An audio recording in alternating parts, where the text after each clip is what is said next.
My name is Charles Tran with the Novice Builder, where every expert was once a novice. In part 1, I shared how I saved money on my two-story house framing project.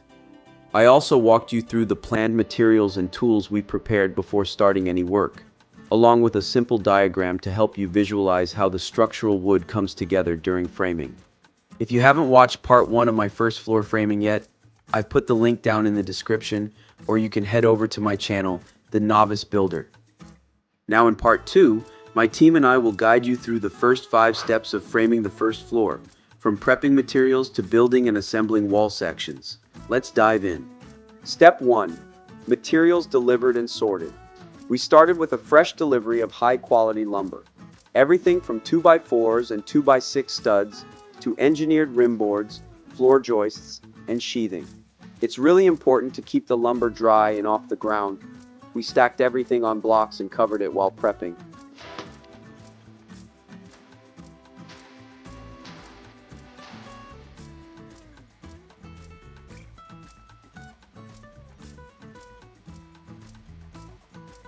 Step 2. Layout and marking. Snap chalk lines on the subfloor or slab for all walls, interior and exterior.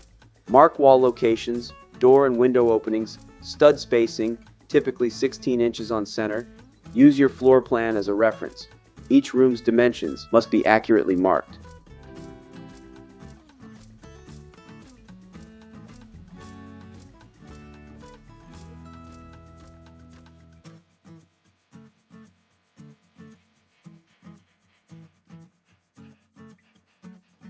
Step 3. Bottom plates installation. Use treated 2x6, like your 12x6 16-foot number 2P ground contact treated, for bottom plates, especially where they contact concrete. Cut to length and lay them on the marked lines. Drill holes for anchor bolts if needed, then secure using construction adhesive and bolts or nails. Step 4. Framing and assembling wall sections. Use your 12x6 by 104 by 5/8 inch KDDP pre-cut studs for most wall framing. Attach studs to the top and bottom plates, 2x6, using 16D nails. Include king studs and jack studs at window and door openings. Add headers for each opening using 2x8 or doubled 2x6s depending on span.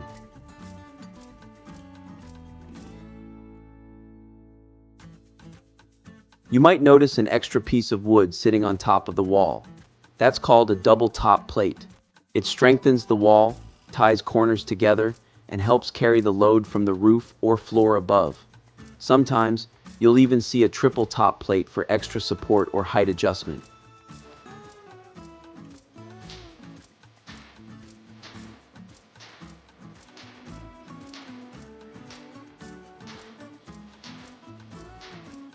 Step 5. Windows and door framing. Use jack studs to support headers, transferring the structural load down to the floor and ensuring the wall remains strong and stable. Add cripple studs above-below openings as needed. Cripple studs help support the wall structure and provide nailing surfaces for sheathing or drywall above or below openings. In my build, I chose a mix of door and window sizes to suit the unique needs of each space. Starting with door 1, measuring 6 feet 9 inches tall and 5 feet 9 inches wide.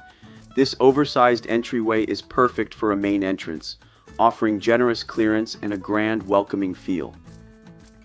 Door 2 shares the same height, but at 2 feet 3 inches wide, is ideal for connecting the living space to a private room, such as a bedroom or a home office.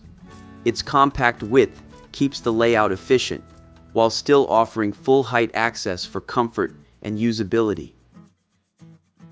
Moving on to door 3, also 6 feet 9 inches tall, but slightly wider at 2 feet 6 inches, it's slightly broader, making it a great fit for bathroom entry, where a bit more room enhances accessibility and ease of use from the common area. Door 4, standing at 6 feet 9 inches tall and just 2 feet wide, is a smart choice for small utility rooms, pantries, or laundry closets. Its slim profile is space-saving, without sacrificing function in high-traffic service zones. Finally, door 5, with the same height and a width of 2 feet 6 inches serves as a practical secondary entrance, perfect for stepping out to a backyard, laundry area, or service path without disrupting the flow of the main living space. Each door was chosen with intention, balancing function, flow, and the character of the space. Here's how it's framed. First, we lay out all the studs, top plates, and bottom plates, making sure everything lines up perfectly on its designated marks. Then, we begin assembling the headers. Each one is precisely measured, positioned, and secured with the jack and king studs. After that, the cripple studs are added to complete the assembly.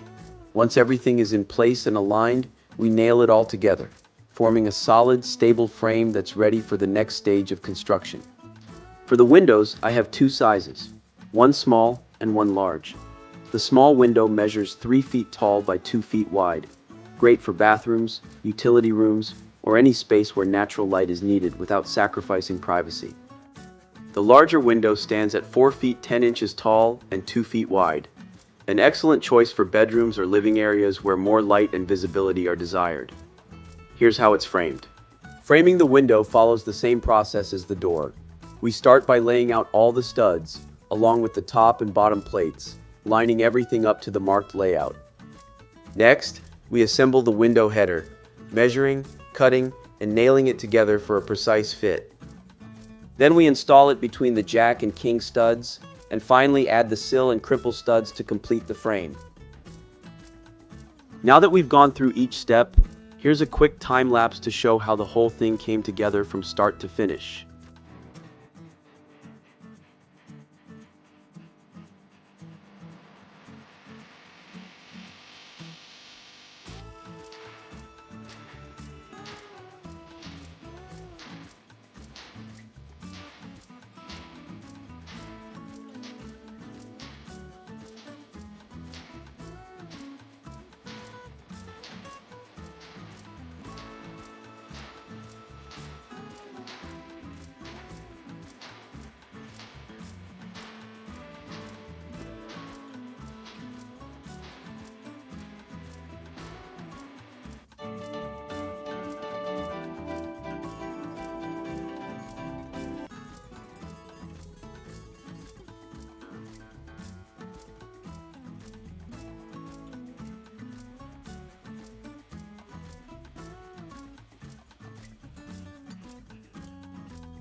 That completes part 2 of our first floor framing process.